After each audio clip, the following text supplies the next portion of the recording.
Hello, in this pop-upology tutorial I'll be showing you how to fold the pirate ship design from my range of Origamic architecture pop-up cards available online.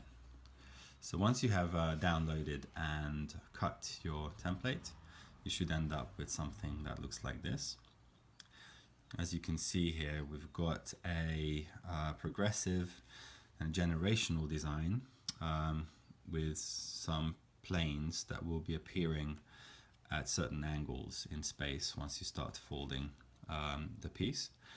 And we want to be kind of progressively cajoling the shapes to emerge in layers towards us progressively and in incremental stages. So in order to begin, we just establish the baseline crease, which is our main sort of spine of the card, as it were, under my thumbs, as you can see.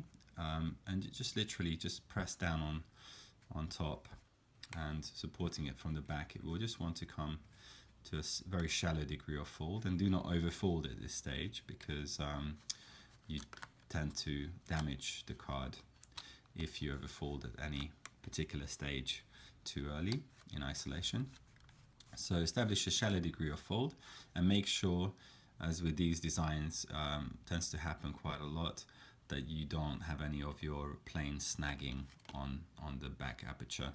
So you just need to bring our first layer forward slightly, which is our sail ship, pirate ship, by just literally kind of pushing along from the back this mountain fold section that I'm indicating here, whilst also at the same time holding onto our baseline. So it's just a progressive kind of combination of digits that are doing the work here, up to, again, a relatively shallow degree of fold.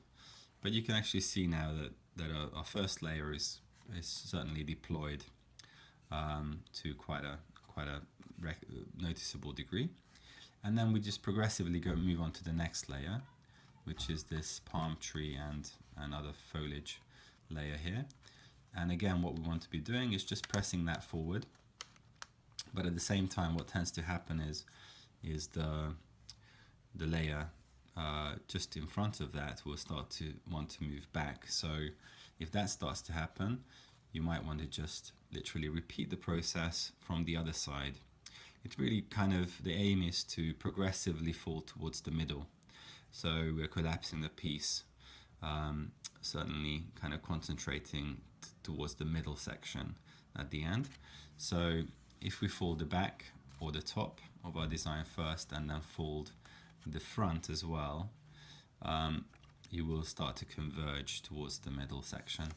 So we do that by just establishing a very gentle crease, concentrating on our treasure chest shape here, and obviously again the foliage layer just behind it. Sometimes it helps to just pinch a certain layer and just kind of converge the layer next to it by pinching both layers at the same time and just pushing them towards one another, but just take care not to overdo it.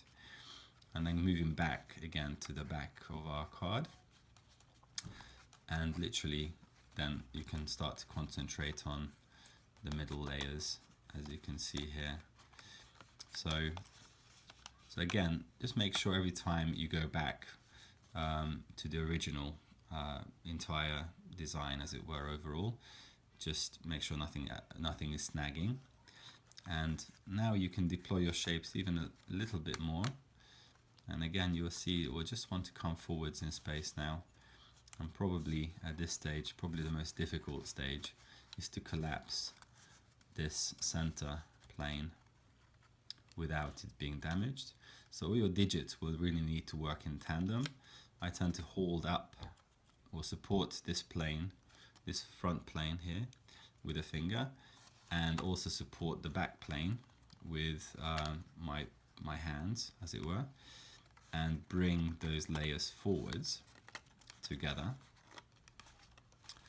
And really you just need to feel your way through this process, but you can see as I'm pushing forwards consistently right across the plane, you get to about a stage where you will need to bring the front forwards even further. So you can do that by just pinching that section forwards in isolation. So you can see everything is starting to fall into place. And once you get to this level, you want to just pinch along the convergence of those folds, just tiny bit, so that you establish those creases whilst protecting all the flat areas. And whilst keeping hold of this pinch, you might want to just further kind of increase your collapse by folding the back of your card forwards.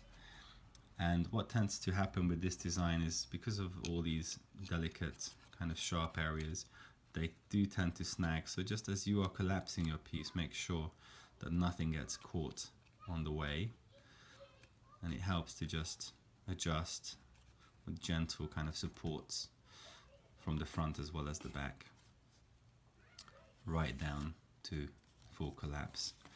And once you are there, you can just tap down on the back of your card to establish those creases further, and you should end up with something that looks like so. So you can see all the different kind of layers, almost like as in a scenery depiction, kind of coming forwards further and further in space and being separated by those mountain and valley folds or tabs between the layers, and it gives you quite an intriguing, interesting overall effect visually. So it's now ready for your personal touch and decoration.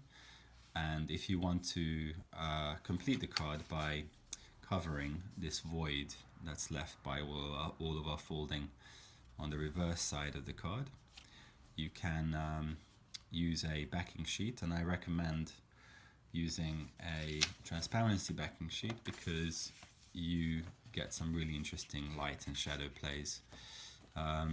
And there are lots of different colored backing sheets available out there.